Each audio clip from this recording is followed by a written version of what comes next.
Hello friends, कैसे हैं आप लोग। आशा करता हूं कि आप लोग बिल्कुल ही सही होंगे। फ्रेंड्स, आधुनिक भारत के लेक्चर सीरीज में मैं 4 वीडियो पहले अपलोड कर चुका हूं जो यूरोपीय कंपनी के आगमन से संबंधित है।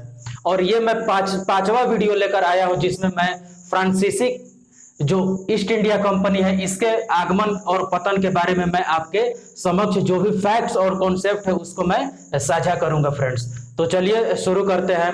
मैं Shrikant Kumar Ranjan, wonder knowledge by Shri के ऑनलाइन स्टडी प्रोग्राम में आप लोग का स्वागत है। फ्रेंड्स, तो चलिए हम स्टार्ट करते हैं। सबसे पहले देखते हैं फ्रेंड्स कि लुई 14वें के शासनकाल में फ्रांस में एक कंपनी का गठन होता है। फ्रेंड्स, 1664 ईस्वी में इस कंपनी का क्या नाम होता है? तो कंपनी देश इंडिसे ओरिएंटलेस। फ्रेंड्स, ये कंपनी का नाम मत भूलिएगा, कंपनी देश इंडिसे ओरिएंटलेस। तो ये कंपनी का नाम होता है। फ्रेंड्स, ये लुई 14वें के शासनकाल में ये कंपनी का गठन होता है और जिसका उद्देश्य क्या होता है फ्रेंड्स? तो इसका उद्देश्य होता है कि पूर्व के साथ व्यापार करना है। पूर्व के साथ व्यापार मतलब कि इंडोनेशिया वाला क्षेत्र और भारत वाला क्षेत्र, तो इस एरिया में ये व्यापार के उद्देश्य से ये क्या करते हैं कि ये कंपनी का गठन करते हैं। और एक नेतृत्वकर्ता जिसका नाम पीएम कोलबर्ट, ये प्रधानमंत्री भी होते हैं फ्रेंड्स लुई 14वें के। तो ये कोलबर्ट के नेतृत्व में ये क्या किया जाता है कि इस कंपनी को ये पूर्व के साथ व्यापार करने के लिए ये भेज दिया जाता है। फ्रेंड्स, तो ये सबसे पहला दल, ये पहला दल फ्रेंड्स मेडागास्कर के द्वीप के पास पहुंचता है। ये मेडागास्कर कहां पड़ता है फ्रेंड्स? तो ये एकदम हिंद महासागर में, ये अफ्रीका के नजदीक में पड़ता है। फ्रेंड्स, तो ये मेडागास्कर, इसका एक भौगोलिक परिदृश्य भी एकदम इंपॉर्टेंट है फ्रेंड्स कि जो मानसून आता है, ये जो दक्षिण पश्चिम मानसून जो बरसात के समय हम लोग फिलहाल बोलते हैं, अभी जो मौसम चल रहा है फ्रेंड्स, तो ये मेडागास्कर के द्वीप पर टकरा कर ये फिर क्या करता है? रिटर्निंग लेता है और यही केरल के तट पर जाकर ये क्या करता है फ्रेंड्स? ये वर्षा सबसे पहले 1 या 2 जून को इसी के आसपास ये कराता है। तो ये फ्रेंड्स मेडागास्कर के द्वीप पर ये क्या करते हैं? ये सबसे पहले पहुंचते हैं। लेकिन देखिए फ्रेंड्स, यहाँ इनका पहला अभियान होता है और ये पहला अभियान यहाँ पर असफल सिद्ध होता है। फ्रेंड्स, इसके पीछे रीजन हुए होंगे फ्रेंड्स। तो यहाँ पर देखिए फिर दूसरा दल, और ये देखिए पहला दल तो असफल हो गया, पहला जो अभियान है ये तो असफल हो गया फ्रेंड्स, लेकिन ये पीछे नहीं हटते हैं और दूसरा दल के रूप में फ्रैंको कैरो के नेतृत्व में ये दूसरा दल कहां आता है? पूर्व के साथ व्यापार करने के लिए। फ्रेंड्स, ये कब? तो 1667 ईस्वी में दूसरा दल आता है।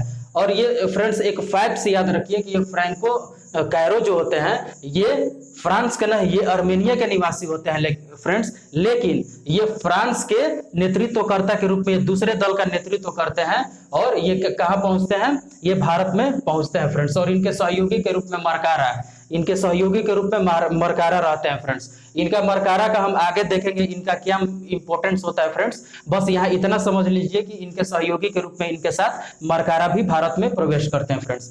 तो 1668 ईस्वी में इनका दल कहां? भारत पहुंचता है।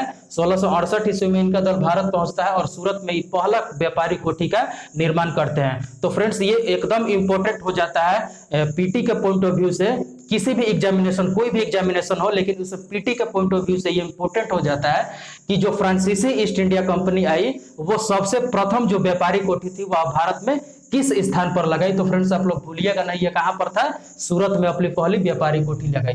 ये देखिए मरकारा का अब इंपॉर्टेंस आ जाता है फ्रेंड्स। अब ये मरकारा क्या करते हैं फ्रेंड्स कि ये व्यापारिक गतिविधि को भारत में बढ़ाने के लिए ये क्या करते हैं कि गोलकुंडा के राजा से एक अधिकार पत्र लेने का प्रयास करते हैं कि हमको व्यापारिक गतिविधि देने का इजाजत दीजिए, करने का इजाजत दीजिए। और इसी परिप्रेक्ष्य में गोलकुंडा के राजा क्या करते हैं? इनको अधिकार पत्र दे देते हैं और दूसरी कोठी के रूप में 1669 ईस्वी में मसूलीपट्टनम में दूसरी व्यापारी कोठी यहाँ पर स्थापित हो जाती है फ्रेंड। तो इस प्रकार देखिए एक सूरत में पहली कोठी और दूसरा ये मसूलीपट्टनम में दूसरी कोठी। तो इस प्रकार क्या होता है फ्रेंड्स कि ये व्यापारिक गतिविधि यहाँ पर व्यापारी कोठी बनाकर यहाँ पर शुरू कर देते हैं। लेकिन फ्रेंड्स देखिए इन्हीं के दल में एक फ्रांसीसी एक व्यक्ति होते हैं डिलाहे करके, ये फ्रांसीसी व्यक्ति डिलाहे करके होते हैं फ्रेंड्स। ये जल सेनापति होते हैं।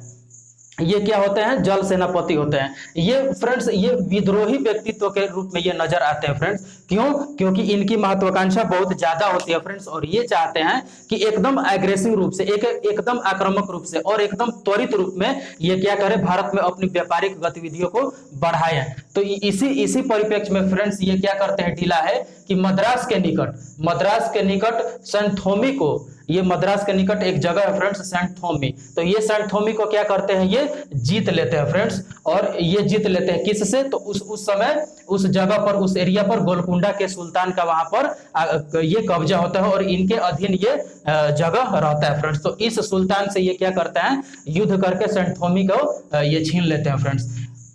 ये लड़ाई कब होती है, तो 1672 ईस्वी में, 1672 ईस्वी में फ्रांसीसियों के साथ लड़ाई होती है गोलकुंडा के सुल्तान के साथ, जिसमें डच और सुल्तान इन दोनों का समर्थन कौन देते हैं, अंग्रेज देते हैं फ्रेंड्स। ये दोनों साथ में आ जाते हैं और इनका जो भी ये साथ देते हैं कौन, तो अंग्रेज देते हैं। किसके विरुद्ध में फ्रेंड्स, तो ये फ्रांसीसियों के विरुद्ध में। दोनों के बीच में लड़ाई होती है फ्रेंड्स, प्रतिस्पर्धा होता है, कंपटीशन होता है, जिसमें ये अंततः कौन विजयी होते हैं फ्रेंड्स, तो ये फ्रांसीसियों का यहाँ पर यह फ्रांसीसियों का क्या होता है फ्रेंड्स, पराजय होता है। और डच सुल्तान जो गोलकुंडा के सुल्तान है, ये इनका क्या होता है, जीत होता है फ्रेंड्स। यहीं पर देखा जाए तो इस जीत से क्षुब्ध होकर ये क्या करते हैं, ढीला है कि यहाँ से एकदम भागने का प्रयास करते हैं फ्रेंड्स, और यहाँ से तुरंत भाग जाते हैं। इसी परिप्रेक्ष्य में आगे देखें फ्रेंड्स, तो 1773 ईस्वी, 1772 में चूंकि यहाँ पर पहला झटका लग गया था, इसीलिए 1773 ईस्वी में ये वचनबद्ध होते हैं फ्रांसीसी कि अब हम लोग को लड़ाई नहीं करना है, और प्रेम भाव से यहाँ पर अपनी व्यापारिक कोठी के माध्यम से यहाँ पर व्यापार व्यवसाय करना है फ्रेंड्स। तो इसी परिप्रेक्ष्य में 1673 ईस्वी में देखें तो बोर्ड ऑफ डायरेक्टर के रूप में कंपनी का, जो फ्रांसीसी ईस्ट इंडिया कंपनी है, तो इसके डायरेक्टर के रूप में, बोर्ड ऑफ डायरेक्टर के रूप में कौन आते हैं फ्रेंड्स, तो फ्रैंको मार्टिन। ये इंपॉर्टेंट है फ्रेंड्स, इसको भूलिएगा नहीं। फ्रैंको मार्टिन के नेतृत्व में ये बोर्ड ऑफ डायरेक्टर का गठन होता है, और ये डायरेक्टर के रूप में ये फ्रैंको मार्टिन कहां, भारत पहुंचते हैं फ्रेंड्स। तो देखिए ये फ्रैंको मार्टिन और वेलांग द लेस्पिन ये क्या करते हैं, ये दोनों जन कंपनी का फिर से पुनर्गठन करते हैं। कंपनी देखिए फ्रेंड्स बीच में डाइवर्ट हो गई थी, क्यों? क्योंकि यहाँ पर डिलाहे के नेतृत्व में यहाँ पर क्या हुआ था, एक झड़प हुआ था, और उस झड़प में क्या होता है, फ्रांसीसियों का पराजय हुआ था फ्रेंड्स। तो इसी पराजय मींस ये हिंसक झड़प न हो और शांतिपूर्वक यहाँ पर व्यापारिक गतिविधि को अंजाम दिया जाए, इसके लिए ये दोनों जन क्या करते हैं कि अब कंपनी का फिर से पुनर्गठन करते हैं फ्रेंड्स, और पुनर्गठन करने के बाद आराम से अपनी व्यापारिक गतिविधियों को अंजाम दे देते हैं फ्रेंड्स। इसी परिप्रेक्ष्य में आगे देखें फ्रेंड्स, तो वालीकोंडापुरम के एक शासक होते हैं। इस वालीकोंडापुरम के शासक यहाँ पर कौन है, शेर खां लोधी वहां के शासक होते हैं। तो ये क्या करते हैं कि कंपनी, जो फ्रांसीसी कंपनी है जिनका नेतृत्व ये मार्टिन और वेलांग द लेस्पिन कर रहे थे, तो इन्होंने क्या किया कि वहां पर जमीन का मांग किया फ्रेंड्स। तो जमीन के मांग करने पर, जमीन मीन्स ये शेर खां लोधी के माध्यम से यहाँ पर जमीन प्रोवाइड कर दिया गया, और 1673 ईस्वी में वह स्थान पर मीन्स वहां पर उस स्थान को क्या करते हैं कि ये विकसित करने का प्रयास करते हैं, और वही बाद में पांडिचेरी के रूप में प्रसिद्ध होता है फ्रेंड्स। तो अब देखिए ये जमीन लिए, जमीन के बाद यहाँ व्यापारिक गतिविधि बढ़ाने लगे और फिर पांडिचेरी का विकास कर दिए। और यही फ्रेंड्स देखिए कि पांडिचेरी ये बाद में क्या होता है, ये व्यापारिक गतिविधि का ये सेंटर के रूप में बन जाता है, और यहीं पर फ्रांसीसी अपना रहने का मीन्स जो भी गतिविधि को अंजाम देना है, जो भी कार्य करना है, तो यहाँ पर ये पांडिचेरी के माध्यम से ये करते हैं। फिर आगे देखिए तो इसी पांडिचेरी में एक फोर्ट लुई का किला बनता है फ्रेंड्स, एक किला बनता है जिसका नाम क्या होता है, फोर्ट लुई। और इसी फोर्ट लुई के हेड ऑफ डिपार्टमेंट के रूप में किसको नियुक्त किया जाता है, तो इन्हीं मार्टिन को नियुक्त किया जाता है फ्रेंड्स। कब, तो 1700 ये देखिए इसी समय 1773 में, चूंकि 1773 में ये पांडिचेरी की स्थापना होती है, और वहां पर एक फोर्ट लुई का किला, फोर्ट लुई बनता है फ्रेंड्स, और उसी फोर्ट लुई का हेड ऑफ डिपार्टमेंट के रूप में यहाँ पर मार्टिन को स्थापित किया जाता है। और ये मार्टिन 1706 ईस्वी तक इस फोर्ट का हेड ऑफ डिपार्टमेंट बने रहते हैं फ्रेंड्स। फिर आगे देखिए 20 साल बाद क्या होता है, 20 साल मीन्स 1673 से 1693 मीन्स 20 साल के उपरांत 20 साल के उपरांत क्या होता है कि फ्रेंड्स इस पांडिचेरी को डच क्या करते हैं, छीन लेते हैं फ्रेंड्स। इसके पहले हम डच ईस्ट इंडिया कंपनी के बारे में फ्रेंड्स आपको हम बता दिए हैं। डिटेल से अगर जानकारी लेना हो तो हम डिस्क्रिप्शन बॉक्स में इसका लिंक शेयर कर देंगे। वहां से आप क्या कीजिए कि डच ईस्ट इंडिया कंपनी के बारे में जो भी पीटी का फैक्ट्स और कॉन्सेप्ट है मेंस का, वो यहां से आप ले सकते हैं फ्रेंड्स। तो डच क्या करते हैं कि ये भी डच क्या करते हैं कि 20 साल बाद मीन्स 1693 ईस्वी में ये पांडिचेरी को छीन लेते हैं फ्रेंड्स। और 4 साल के उपरांत मीन्स 1697 ईस्वी में एक रिजविक की संधि होती है फ्रेंड्स, रिजविक की संधि होती है। और इस रिजविक के संधि के माध्यम से पांडिचेरी पुनः कहाँ चल जाता है, फ्रांसीसियों के कब्जे में चल जाता है फ्रेंड्स। अब देखिए 1674 ईस्वी में फ्रेंड्स ये मीन्स कंपनी का आगमन यहाँ पर मजबूत स्थिति कैसे होता है, तो उसका एक घटनाक्रम तो हुआ होगा, वही घटनाक्रम को यहाँ पर हम डिस्क्राइब कर रहे हैं। और इसके बाद हम ये भी देखेंगे कि घटनाक्रम के बाद आखिर कौन सा कमी हो गया था फ्रांसीसी ईस्ट इंडिया कंपनी में कि अंततः उसको ब्रिटेन या ब्रिटिश ईस्ट इंडिया कंपनी के माध्यम से पराजय स्वीकार करना पड़ा या पराजय झेलना पड़ा। कब, तो 1760 के वांडीवास के युद्ध में फ्रेंड्स। तो फिर आगे देखिए 1674 ईस्वी में यहाँ पर बंगाल के एक सूबेदार होते हैं फ्रेंड्स। और वो बंगाल के सूबेदार कौन होता है, शाइस्ता खां। ये शाइस्ता खां फ्रेंड्स खुद आमंत्रित करते हैं कि मेरे पास आइए, मीन्स बंगाल में आइए और वहां पर अपनी एक व्यापारिक कोठी की स्थापना कीजिए फ्रेंड्स। और इसी आमंत्रण को स्वीकार किया जाता है फ्रांसीसियों के माध्यम से। और वहां पर फिर 1693 ईस्वी में क्या किया जाता है कि वहां बंगाल में एक चंद्रनगर है, उस चंद्रनगर में एक व्यापारिक कोठी बनाया जाता है फ्रेंड्स। और इस व्यापारिक चंद्रनगर में जो व्यापारिक कोठी बनाया जाता है, तो आगे देखिएगा कि इसी कोठी का जो भी मीन्स हेड होता है, उस हेड उस डुप्ले को बनाया जाता है कब फ्रेंड्स, तो 1731 ईस्वी में इसी डुप्ले को वहां का चंद्रनगर का गवर्नर के रूप में बनाकर भेजा जाता है। और यही आगे देखेंगे हम लोग, तो जो कालांतर में जो आंग्ल या यूं बोले तो प्रथम कर्नाटक युद्ध, द्वितीय कर्नाटक युद्ध होता है फ्रेंड्स, तो उसमें क्या करता है, इन डुप्ले का बहुत ज्यादा ये वहां पर भागीदारी होता है। तो यहाँ पर इतना ही समझ लीजिए, हम आगे डिस्क्राइब करेंगे, लेकिन अभी आप इतना ही समझ लीजिए 1731 ईस्वी तक ये डुप्ले क्या करते हैं कि गवर्नर बनकर यहाँ पर रहते हैं फ्रेंड्स। फिर आगे देखिए 1720 से 1742 ईस्वी में इस कंपनी का मीन्स ये कंपनी का उत्थान का काल होता है फ्रेंड्स। और कंपनी क्या करती है कि 1721 ईस्वी में मॉरिशस पर कब्जा करती है। 1725 ईस्वी में मालाबार के तट पर एक माहे नाम का स्थान होता है फ्रेंड्स, उस माहे नामक स्थान पर इस कंपनी फ्रांसीसी ईस्ट इंडिया कंपनी का कब्जा होता है। फिर 1739 ईस्वी में देखिए तो कारिकल की स्थापना होती है फ्रेंड्स।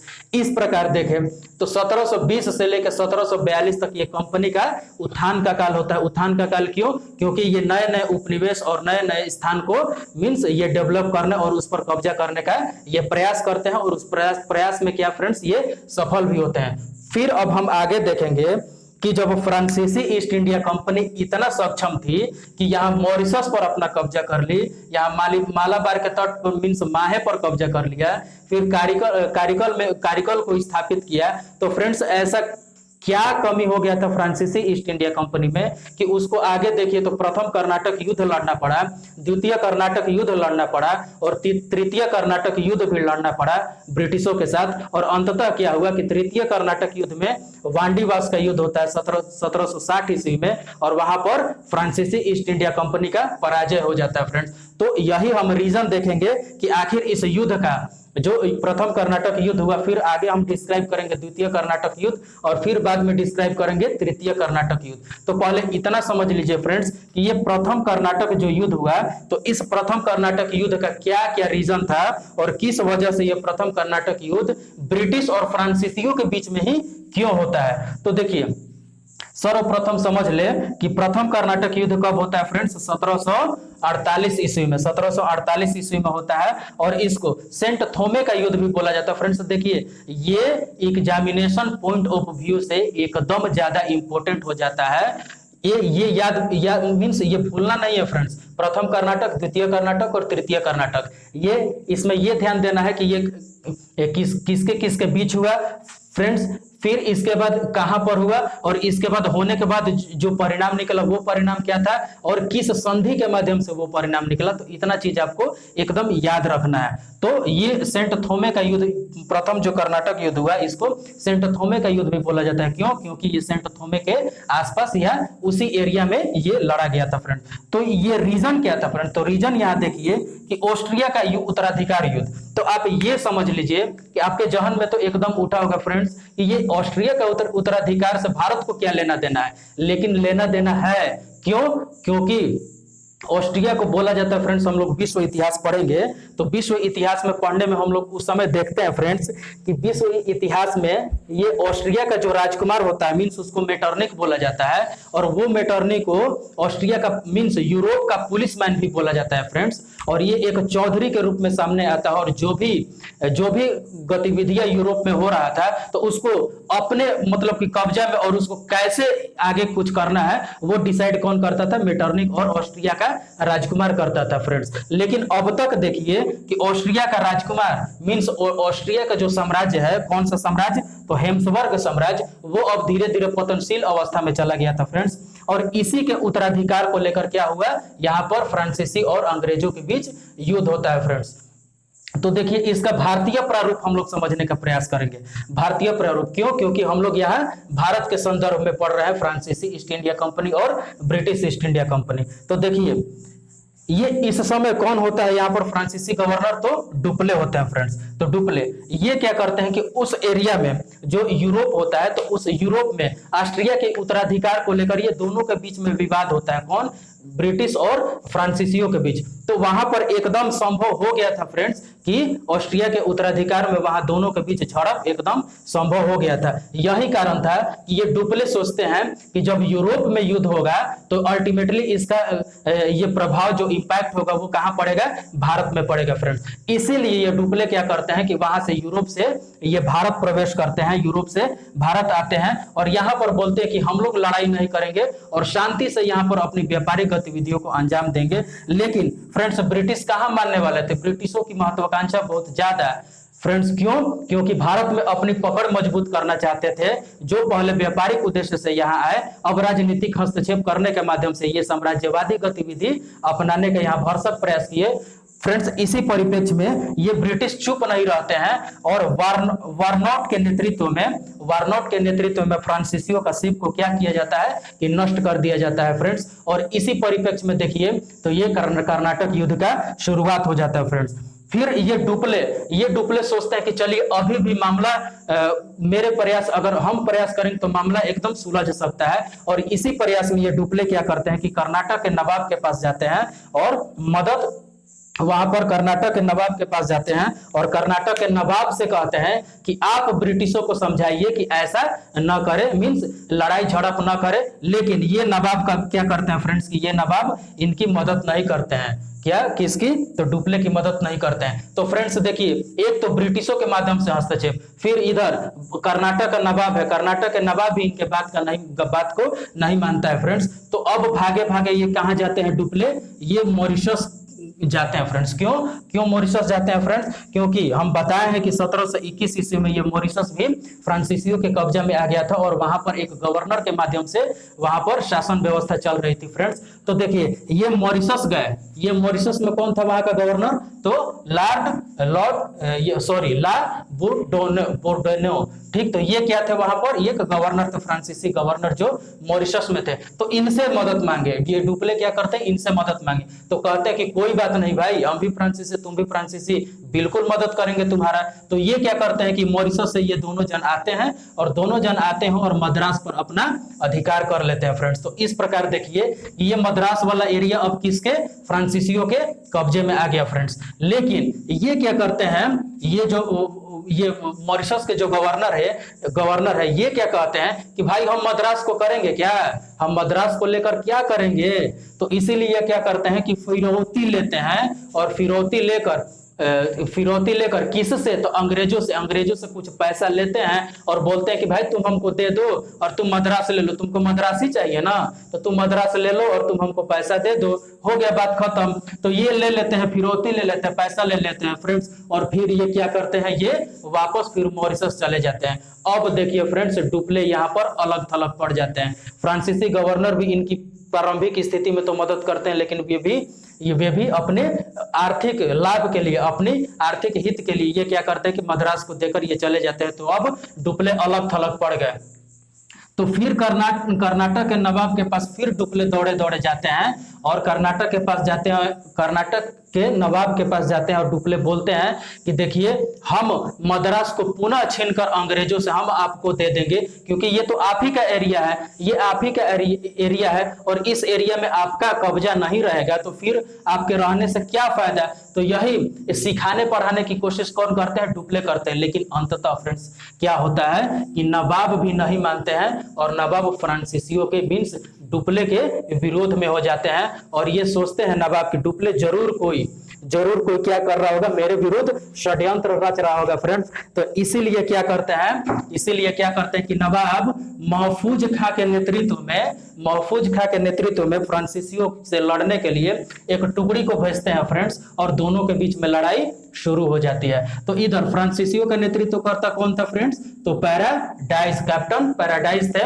और इधर नवाब के जो ये नेतृत्व करता कौन थे, तो ये महफूज खां के नेतृत्व में ये लड़ाई शुरू हो जाती है फ्रेंड्स। तो दोनों मींस लड़ाई शुरू हो जाती है फ्रेंड्स। लड़ाई शुरू होने के बाद ये क्या होता है कि ये फ्रांसीसी क्या होते हैं, जीत जाते हैं फ्रेंड्स और मद्रास पर अपना कब्जा कर लेते हैं। लेकिन 1740 ईस्वी में, अब आप ये सोच रहे होंगे फ्रेंड्स, ये तो लड़ाई कब हुआ, 1748 ईस्वी में शुरू हुआ, तो ये 1740 ईस्वी में कैसे ऑक्स-ला-शापेल की संधि के माध्यम से यहाँ पर ये दोनों एक दूसरे का विवाद सुलह कर लेते हैं। तो एक चीज समझ लीजिए कि जो ऑस्ट्रिया का उत्तराधिकार का युद्ध जो चल रहा था वो बहुत पहले से चल रहा था, और यूरोप में इसी मुद्दा को सुलझाने के लिए एक 1740 ईस्वी में ऑक्स-ला-शापेल की संधि होती है फ्रेंड्स, और इसी संधि के जो मुख्य प्रावधान है उस मुख्य प्रावधान को लेकर और ये दोनों के बीच में संधि होती है। परिणामतः क्या निकलता है फ्रेंड्स कि मद्रास पुनः अंग्रेजों के पास चला जाता है। तो यहाँ डुप्ले के पास अब कुछ नहीं बचा, मींस नवाब भी विरोध में और इनको मद्रास भी नहीं मिला। यही कारण है कि इनको क्या किया जाता है फ्रेंड्स कि पुनः वापस बुला लिया जाता है, पुनः फ्रांस में वापस बुला लिया जाता है। तो ये रहा फ्रेंड्स क्या, तो प्रथम कर्नाटक युद्ध 1748 ईस्वी में हुआ, सेंट थोमे के युद्ध बोला जाता है इसको। और ये परिणाम क्या हुआ, तो मद्रास को पुनः अंग्रेजों के पास ले लिया गया और इसको कौन सा संधि बोला जाता है, तो ऑक्स-ला-शापेल की संधि बोला जाता है। फिर फ्रेंड्स देखिए, तो द्वितीय कर्नाटक युद्ध कब चलता है, तो 1749 से 54 ईस्वी तक। इसको एम्बूर का युद्ध भी बोला जाता है फ्रेंड्स, क्यों, क्योंकि एम्बूर वाला एरिया में ही ये लड़ा गया था। तो इसका रीजन क्या था, तो देखिए फर्स्ट रीजन यहाँ पर प्रथम कर्नाटक युद्ध का ऑस्ट्रिया का उत्तराधिकार था, लेकिन यहाँ पर द्वितीय कर्नाटक युद्ध कर्नाटक के नवाबी मींस कर्नाटक का नवाब कौन होगा, तो उसको लेकर यहाँ पर उत्तराधिकार था। तो हम लोग समझने का प्रयास करेंगे फ्रेंड्स कि किस प्रकार से ये विवाद उभर कर आता है। तो देखिए एक चीज समझ लीजिए, उस समय हैदराबाद का जो निजाम था, निजामुल मुल्क निजाम था। निजामुल मुल्क आसफ जहां भी इनको बोला जाता है, इनका नाम पूरा है निजामुल मुल्क आसफ जहां। तो इनके नेतृत्व में वो कर्नाटक वाला एरिया मींस हैदराबाद के कब्जा में कौन था, कर्नाटक वाला एरिया था फ्रेंड्स। तो ये कर्नाटक पर अपना कब्जा करने के लिए मींस वहां पर अपना नेतृत्वकर्ता के रूप में किसको, एक सूबेदार को वहां पर नियुक्त करते थे, और यही सूबेदार क्या कहलाता था, वहां कर्नाटक का नवाब कहलाता था फ्रेंड्स। तो एक चीज समझ लीजिए कि ये क्या करते हैं कि अपने सहयोगी के रूप में मींस सूबेदार के रूप में शहादत उल्ला खां को यहाँ पर नियुक्त करते हैं फ्रेंड्स। किसके रूप में, तो कर्नाटक के सूबेदार के रूप में। लेकिन ये बहुत महत्वाकांक्षी व्यक्ति थे तो ये सूबेदार, नवाब से तो नाम लगता है कि ये सूबेदार है, लेकिन इनके हर एक गतिविधि में, इनके मींस व्यक्तित्व में नवाबी झलकता था फ्रेंड्स। और ये चाहते थे कि हम एक्चुअल में क्या है, कर्नाटक के नवाब थे, लेकिन क्या थे, ये सूबेदार थे। लेकिन देखिए अब ये क्या करते हैं कि उस समय तक हैदराबाद का निजाम जो मीन्स धीरे धीरे बूढ़ा हो रहे थे फ्रेंड्स, और इनकी जो भी क्षमता था, कार्य क्षमता था, वो धीरे धीरे घट रहा था। तो इसी को अपना मेन मजबूती पॉइंट बनाकर फ्रेंड्स क्या करते हैं कि हैदराबाद का उत्तराधिकार घोषित कर देते हैं। किसको? तो हैदराबाद का उत्तराधिकार घोषित कर देते हैं किसको? दोस्त अली को। और इसी दोस्त अली का दामाद कौन होता है फ्रेंड्स? चांदा साहब। अभी चांदा साहब को अभी बंद करके रखिए, इसको बस यहाँ पर डिनोट के, इसका बाद में अभी आगे सामने इसका बात आएगा फ्रेंड। तो अभी इतना समझ लीजिए कि हैदराबाद का उत्तराधिकार किसको घोषित कर दिया? दोस्त अली को। क्यों? इसका अब देखिए, निजाम अगर मर जाता है फ्रेंड्स, तो यहाँ पर कौन होगा? वहां का उत्तराधिकार कौन होगा? तो दोस्त अली होगा। लेकिन क्या होता है कि ये सब मराठा देख रहे थे फ्रेंड्स। क्यों? क्योंकि ये मराठा लोग का क्या काम था कि बस हमको चौथ और सरदेशमुखी चाहिए, ठीक। तो और चौथ और सरदेशमुखी क्यों? क्योंकि अपने साम्राज्य को विस्तार करने के लिए। तो उधर देखिए फ्रेंड्स, उस समय दिल्ली सल्तनत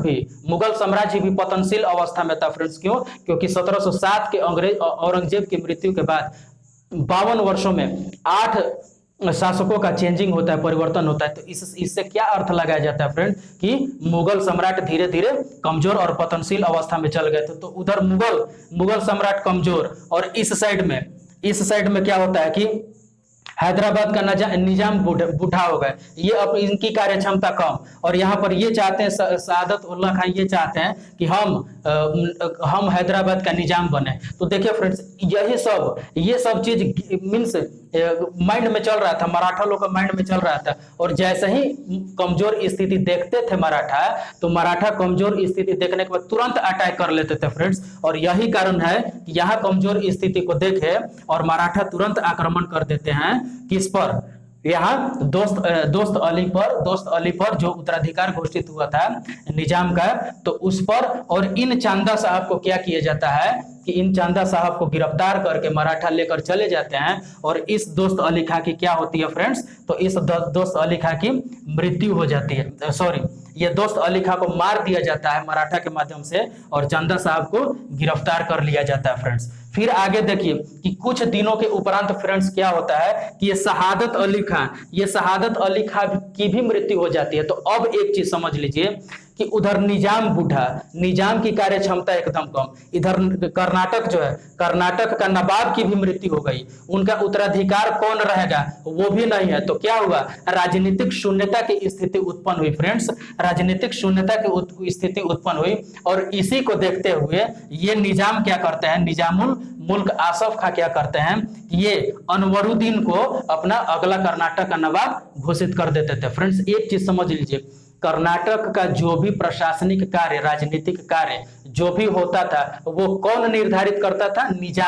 निजाम के माध्यम से वहां पर अपना पकड़ मजबूत किया जाता था। क्यों? क्योंकि कर्नाटक वाला एरिया किसका था? निजाम के अंडर में आता था फ्रेंड्स। तो इसीलिए ये निजाम क्या करते हैं कि अनवरुद्दीन को कर्नाटक का अगला नवाब घोषित कर देते हैं फ्रेंड्स। लेकिन अब यहाँ देखिए कि कुछ समय बाद इनका भी मृत्यु हो जाता है। क्यों? क्योंकि ये अत्यंत बूढ़े हो चुके थे फ्रेंड्स। तो निजाम की भी यहाँ मृत्यु। तो अब देखिए क्या होता है कि हैदराबाद का निजाम मीन्स हैदराबाद वाला एरिया भी, वहां पर भी राजनीतिक शून्यता उत्पन्न, और यहाँ पर भी राजनीतिक शून्यता उत्पन्न कर्नाटक वाला एरिया में। लेकिन अनवरुद्दीन को वहां पर रख दिया गया था नवाब के रूप में। तो एक चीज अब समझ लीजिए कि बाद में जब चांदा साहब को वापस जब आते हैं, मीन्स मराठा जब चांदा साहब को गिरफ्तारी से मुक्त करते हैं, तो ये चांदा साहब क्या करते हैं कि ये कर्नाटक में आते हैं। और कर्नाटक में आने के बाद ये बोलते हैं कि भाई ये तो मेरा एरिया है, ये कर्नाटक वाला एरिया तो मेरा है। क्यों? क्योंकि ये दोस्त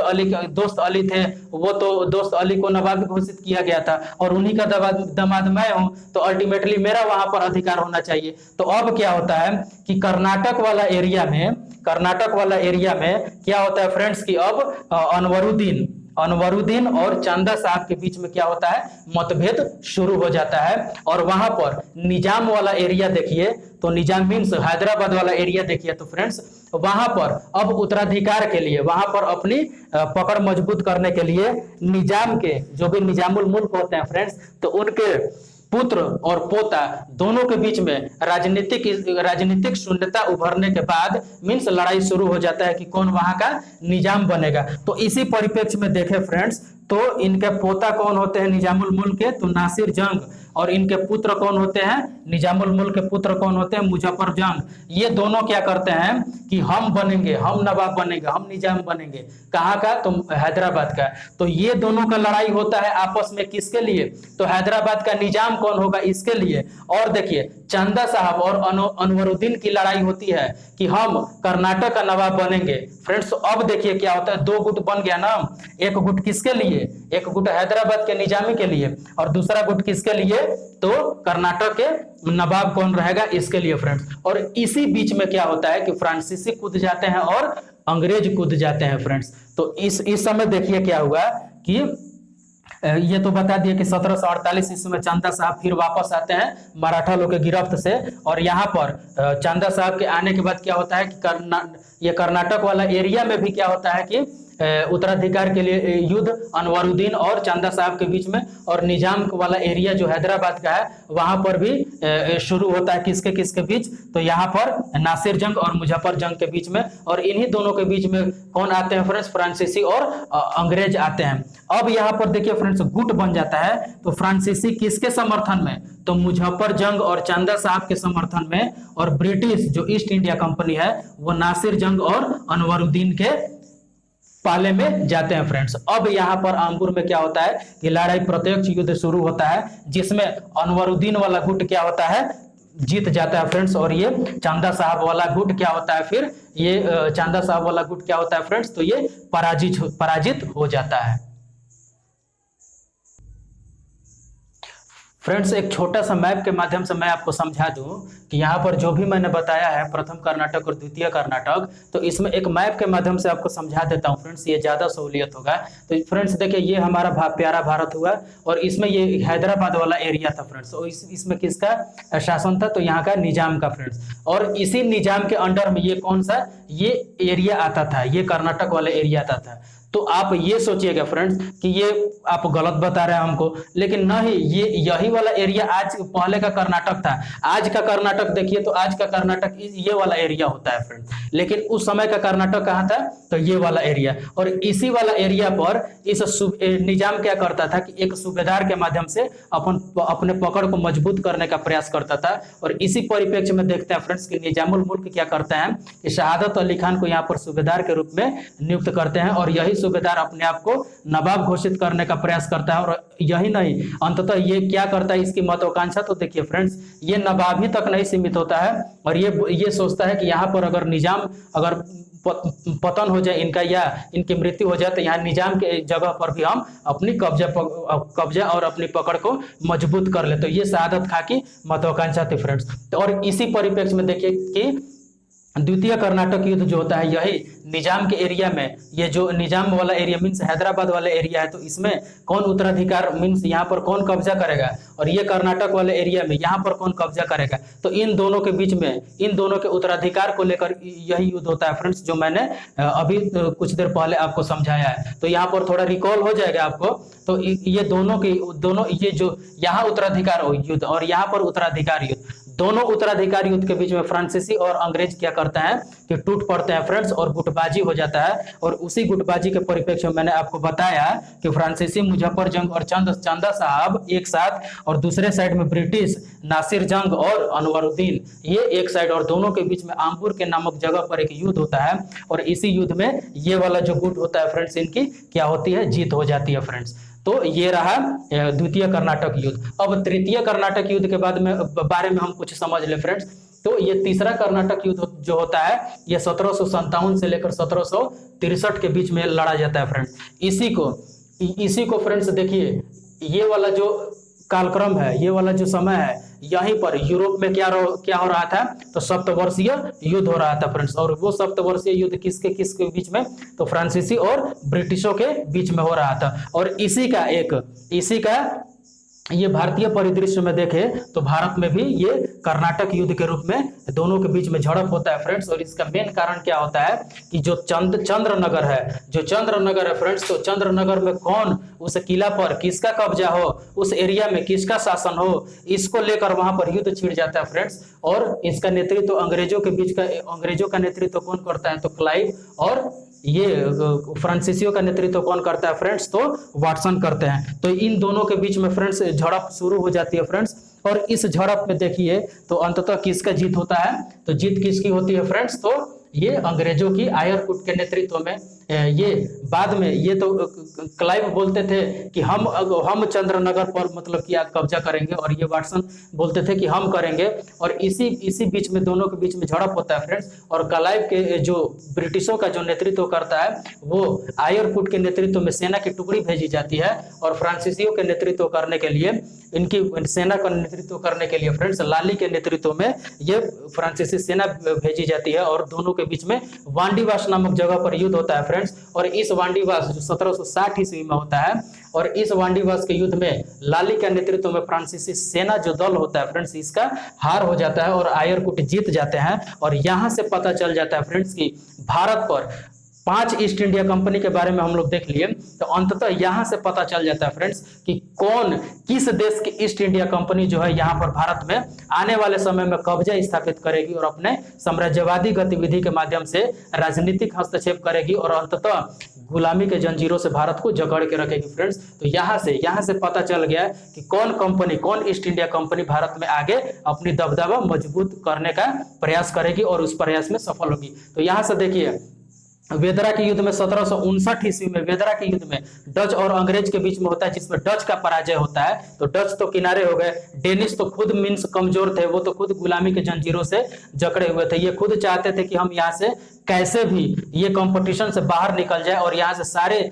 संपत्ति को बेचकर, फैक्ट्री को बेचकर ये वापस निकल जाते हैं। तो इधर डच खत्म, फ्रांसीसी यहाँ से 1760 ईस्वी में वांडीवास के युद्ध के तहत फ्रांसीसियों का कमजोर स्थिति सामने आ जाता है फ्रेंड्स, और डेनिश भी खत्म, डच भी खत्म। तो बचा कौन, बचा यही अंग्रेज बचे। तो यही अंग्रेज क्या करते हैं फ्रेंड्स कि आगे देखिए तो 1757 ईस्वी में पलासी के, इसी समय देखिए तो 1757 ईस्वी में पलासी का युद्ध होता है, और 1764 ईस्वी में बक्सर का युद्ध होता है फ्रेंड्स। और इस बक्सर के युद्ध के माध्यम से ये साबित हो जाता है, तो भारतीय साम्राज्य पर ये साबित हो जाता है फ्रेंड्स। एक चीज ध्यान दीजिएगा, ये मेंस का टॉपिक भी हो जाता है फ्रेंड्स, ठीक ना। तो इसमें ये ध्यान रखिएगा कि 1764 क्वेश्चन ऐसे पूछता है फ्रेंड्स कि 1764 ईस्वी का जो बक्सर का युद्ध हुआ, इसमें क्या डिसाइड होता है, तो डिसाइड यही होता है कि भारतीय साम्राज्य पर कौन आगे शासन करने वाला है। और 1757 की जो पलासी का युद्ध होता है तो उसमें यह डिसाइड होता है कि भारतीय साम्राज्य पर कौन शासन करने वाला नहीं है। तो 1757 ईस्वी में यह पता चल जाता है कि मुगल सम्राट अब भारतीय साम्राज्य पर शासन नहीं करेंगे, और 1764 ईस्वी से यह पता चल जाता है कि अंग्रेज भारतीय साम्राज्य पर शासन करेंगे। तो ये दोनों के बीच में डिफरेंस याद रखिएगा फ्रेंड्स। और यही अब देखिए, अब यहां से क्या हो जाता है कि ब्रिटिश ईस्ट इंडिया कंपनी अपनी व्यापारिक गतिविधियों को आराम से फ्रेंड्स जो बिना किसी हस्तक्षेप से अंजाम देने लगती है फ्रेंड्स। तो अब देखते हैं कि फ्रांसीसी कंपनी जो होती है इसकी असफलता का क्या कारण क्या होता है। तो फ्रेंड्स हम आपको पहले ही बताया था कि लुई 14वें के नेतृत्व में इस सरकार एक कंपनी की गठन हुई थी फ्रेंड्स, और इसी कंपनी मींस अब लुई 14वें के नेतृत्व में कंपनी का गठन हुआ। तो लुई 14वें कौन थे उस समय, तो वहां का साम्राज्य का नियंत्रण करता थे फ्रेंड्स। तो मीन्स क्या कि एक सरकारी कंपनी के रूप में ये सामने आती है फ्रेंड्स। और यही कारण है कि सरकारी नकेल और सरकारी हस्तक्षेप ज्यादा इस फ्रांसीसी ईस्ट इंडिया कंपनी पर सामने आता है फ्रेंड्स। तो ये रहा। और इसी परिप्रेक्ष्य में देखा ब्रिटिश को, तो ब्रिटिश ईस्ट इंडिया कंपनी क्या थी फ्रेंड्स, तो एक प्राइवेट कंपनी थी। और प्राइवेट कंपनी का उद्देश्य आपको पता होना चाहिए कि इनका अंततः उद्देश्य क्या होता है कि मीन्स बस हमको क्या होना चाहिए कि हमको लाभ होना चाहिए। अंततः ये लाभ के लिए ही सारा कुछ करती है, चाहे कुछ भी करना पड़े, राजनीतिक हस्तक्षेप करना पड़े या साम्राज्यवादी गतिविधि अपनाना पड़े, बस हमको क्या चाहिए, तो बस लाभ चाहिए और अंततः लाभ ही चाहिए फ्रेंड्स। तो ये private company east India company थी, इसीलिए ये क्या हो जाती है, अपनी मजबूत स्थिति मीन्स अपनी स्थिति को मजबूत करने में सफल सिद्ध होती है। फिर दूसरा कारण में देखिए फ्रेंड्स, कंपनी का सामंती स्वरूप था और ये सहमति स्वरूप के बाद ये जो कंपनी का बोर्ड ऑफ डायरेक्टर या यू का है, तो जितना भी कंपनी के साझेदार थे तो ये शाही एकदम ये शाही स्वरूप में रहते थे फ्रेंड्स। और इतना ही नहीं, ये शाही नियंत्रण में भी रहते थे फ्रेंड्स। शाही नियंत्रण करने का मतलब क्या, तो वहां का जो भी लुई 14वें हुए, लुई 15वें हुए, लुई 16वें हुए, तो उनके नेतृत्व में क्या होता था, ये कंपनी रहती थी फ्रेंड्स। फिर तीसरा कारण में देखें तो तीसरा कारण में देखते हैं फ्रेंड्स कि इंग्लैंड की जो नौसैनिक सर्वोच्चता थी फ्रेंड्स, वो फ्रांसीसी नौसैनिक सर्वोच्चता से अव्वल थी फ्रेंड्स। यही कारण होता है कि इंग्लैंड की नौसेना एकदम मजबूत होती है, जो बाद में क्या करती है कि फ्रांसीसियों का पराजित करती है और ये अपनी मजबूत स्थिति बनाने में सफल हो जाती है फ्रेंड्स। और फिर आगे देखिए, तो जो ब्रिटिश ईस्ट इंडिया कंपनी के जितने भी कर्मचारी थे, या यूं कहें कर्मचारी या यूं कहें गवर्नर, तो जो भी यहाँ पर आते थे फ्रेंड्स, वो क्या होते थे, एकदम प्रभुत्वशाली होते थे फ्रेंड्स, और एकदम कुशाग्र बुद्धि के होते थे। और इतना ही नहीं, इनका एक क्या बोले फ्रेंड्स, अगर मान लीजिए कि जैसे क्लाइव हुआ, क्लाइव क्या था फ्रेंड्स, एक चीज ध्यान रखिएगा, क्लाइव गवर्नर तो बन गया बंगाल का प्रथम गवर्नर, लेकिन उसके आगे देखेंगे तो वो क्या था, एक छोटा सा कर्मचारी के रूप में, एक किरानी के रूप में यहाँ पर आया था फ्रेंड। और इसकी महत्वाकांक्षा तो देखिए, किरानी या कर्मचारी से सीधे गवर्नर बन जाता है, तो इससे क्या अर्थ निकलता है, इससे अर्थ यही निकलता है कि वहां पर जो भी कर्मचारी ब्रिटिश ईस्ट इंडिया कंपनी के थे, वो क्या थे, एकदम कुशाग्र बुद्धि के और मेहनत करने वाले और अपने ईस्ट इंडिया कंपनी को बढ़ाने वाले थे फ्रेंड्स। और इसी परिप्रेक्ष्य में देखते हैं तो यहाँ पर फ्रांसीसियों को देखे तो फ्रेंड्स देखिए, डुप्ले हार गया, डुप्ले चला गया, तो इसके एवज में इनकी डुप्ले को शून्यता को भरने के लिए यहाँ पर कोई ऐसा अधिकारी बचा नहीं था जो डुप्ले की महत्वाकांक्षा को पूर्ति कर सके। लेकिन यहीं पर इंग्लैंड का देखिए तो एक से एक अधिकारी थे फ्रेंड्स, और वो अधिकारी अगर पराजित हो जाते थे तो उनकी शून्यता की पूर्ति करने के लिए और ज्यादा अधिकारी यहाँ पर अवेलेबल थे फ्रेंड्स। जैसे देखिए तो आयरकुट थे, क्लाइव थे, तो इस प्रकार से, तो ये देखिए फ्रेंड्स, यही कारण था कि फ्रांसीसी कंपनियों का यहाँ पर पराजय हो जाता है फ्रेंड्स। एक चीज ध्यान रखिए, ऐसा जितना भी हम बना है, ये स्क्रीनशॉट ले लीजिए फ्रेंड्स, स्क्रीनशॉट लेकर ये एक शॉर्ट नोट्स के रूप में हम आपके समक्ष अवेलेबल कर दिए हैं, जो पीटी और मेंस है, ये दोनों के पॉइंट ऑफ व्यू से बहुत ज्यादा इंपॉर्टेंट हो जाता है। और एक चीज ध्यान रखिए फ्रेंड्स, ऐसा आप कितना भी खोज लीजिए, आप कितना भी यूट्यूब पर सर्च कर लीजिए, या कितना भी किताब कॉपी खंगाल लीजिए फ्रेंड्स, ये जो हम आपको शॉर्ट नोट्स दिए हैं, ऐसा शॉर्ट नोट्स आपको कहीं नहीं मिलेगा, ये मेरा दावा है फ्रेंड्स। अगर आपको मिल जाता है तो आप कमेंट में हम आपको गारंटी देते हैं फ्रेंड्स कि ऐसा नोट्स आपको कहीं नहीं मिलेगा। अगर मिल जाता है तो आप कमेंट में हमको सूचित कर दीजिएगा फ्रेंड्स, लेकिन हम दावा करते हैं कि ऐसा नोट्स आपको कहीं नहीं अवेलेबल होगा फ्रेंड। तो इस प्रकार आप यहाँ क्या कीजिए कि उस शॉर्ट नोट्स को स्क्रीनशॉट ले लीजिए फ्रेंड्स, उसको बार बार रिवीजन करते रहिएगा, और कुछ ना समझ में आए तो ये कमेंट बॉक्स में हम आप हमसे पूछ सकते हैं फ्रेंड्स। तब तक के लिए बहुत बहुत